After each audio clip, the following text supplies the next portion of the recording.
When you choose to earn your degree online from Southern New Hampshire University, you're saying yes to new opportunities and to new adventures. You're saying yes to something big, something you've always wanted to do. If earning your degree is one of your goals this new year, SNHU can help you get there. With low online tuition, no set class times, and multiple term starts per year, you can set the pace that works for you and save money along the way. Visit snhu.edu today to get started. The holidays are here at the Home Depot, so let's get to decorating. Find your perfect tree in our huge assortment of shapes, sizes, and styles, like the easy-to-assemble Jackson Noble Fir with pre-lit branches perfect for styling with all your favorite ornaments. Or the flocked Starry Light Fraser Fir with over 1,900 pre-lit memory wire branches that keep their shape so it's ready right out of the box. Ooh. Find the perfect tree now at the Home Depot and enjoy free delivery on most holiday decor. Subject to availability. See homedepot.com/delivery for details. Hello. From Wonder Media Network, I'm Jenny Kaplan, and this is Womanica. This month, we're talking about women who found themselves at the center of controversy, whether deserved or not. Today, we're talking about a woman who became one of the loudest voices for women's health during a period of silence and shame on the subject. The AIDS message will start with us, but it can't stay with us alone. Let's talk about Prudence Mabele.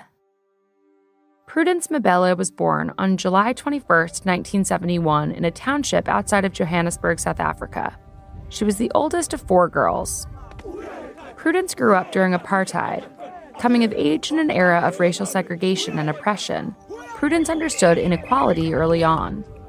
That understanding would soon be at the center of a deeply stigmatized personal battle. In 1990, when she was just 18 years old, Prudence tested positive for HIV. At that time, South Africa was at the crossroads of significant political change. Nelson Mandela had been released from prison and democracy was on the horizon. But at the same time, the HIV and AIDS epidemic was ravaging the country. AIDS, you're my enemy. AIDS, you're the killer. Think about my father, you have taken him. Think about my mother, you have taken her. Fear, discrimination, and shame surrounded the disease, and people living with HIV were ostracized. For Prudence, her diagnosis wasn't just a health issue, it was a call to action. In 1992, she became one of the first South African women to announce her HIV diagnosis publicly. It was the start of 25 years of activism. Prudence was fed up with the silence and stigma around HIV. She needed women like herself, people she could talk to and share her anxieties and dreams with. She saw how she and other HIV-positive women were all living in their shadowed silos. She wanted to encourage them to live without shame, be open about their status, and seek treatment so they could live happy, healthy lives. So in 1996, Prudence and 5 other women founded the Positive Women's Network. Through this network, Prudence provided everything from testing resources to job opportunities, and perhaps most importantly, a space for women to come together, share their experiences, and fight for their health. These women helped each other grieve when they lost one of their own, and to find strength to keep going in the face of adversity. As the numbers of those living with HIV rose, better treatment options became more important than ever.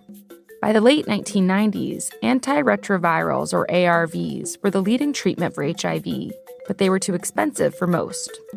Prudence helped found the Treatment Action Campaign, or TAC, which fought for affordability and access to ARVs. She played a key role in getting pharmaceutical companies to decrease ARV prices and in helping draft national HIV strategies. If there was a march, sit-in, rally, or any other form of protest regarding access to ARVs, Prudence was there. While Prudence was clear about how to address HIV, her home country wasn't so sure. President Thabo Mbeki publicly denied that HIV was the cause of the AIDS pandemic. It seemed to me that we could not blame everything on a single virus. In a country losing millions of lives to the disease, Prudence had no choice but to be a vocal critic of this stance. The TAC sued the government over its delayed rollout of ARVs and won. Prudence's activism didn't end with HIV. She was also vocal about South Africa's rates of gender-based violence and brought more attention to the issue. She helped guide people to resources and ways they could support survivors. In 2004, Prudence received the spiritual call to become a Sangoma, a highly respected traditional healer in South Africa. In 2004, more than 500 traditional healers gathered to protest against the TAC. They said the TAC was promoting Western medicine over traditional medicine for HIV treatment. Prudence, who'd been on ARVs for several years, now faced backlash from her own community. She stood firm in her identity as a healer and her decision to take ARVs. Medical treatment helped her stay balanced, she said.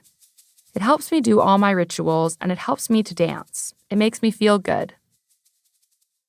Prudence would not let her naysayers stand in the way of her dream, which was a world free of AIDS. For those who are younger, to stay AIDS-free, I would like to see that instant. Maybe one day when I'm 50 or 55, I look back and I say we have worked because it's controllable. Prudence Mabele died from pneumonia on July 10, 2017. She was 45 years old. Her legacy as an activist and South African hero remains strong. All month, we've been talking about women of controversy. For more information, find us on Facebook and Instagram at Womanica Podcast. Special thanks to Liz Kaplan, my favorite sister and co-creator. As always, we'll be taking a break for the weekend. Tune in on Monday for a brand new theme. Talk to you then. Traveling to see your fave sports team is cool, but traveling with Amex Platinum for the big game is even better. Right this way. With access to dedicated card member entrances at select events, you can skip the line. And with access to the Centurion Lounge, he shoots a three. You can catch the next game on the way home. That's the powerful backing of American Express. Terms apply. Learn more at americanexpress.com/withAmex. Card member entrance access not limited to Amex Platinum Card. Did you know that parents rank financial literacy as the #1 most difficult life skill to teach? Meet Greenlight, the debit card and money app for families. With Greenlight, you can send money to kids instantly, set up chores, automate allowance, and keep an eye on your kids' spending with real-time notifications. Kids learn to earn, save, and spend wisely, and parents can rest easy knowing their kids are learning about money with guardrails in place. Sign up for Greenlight today at greenlight.com/iHeart.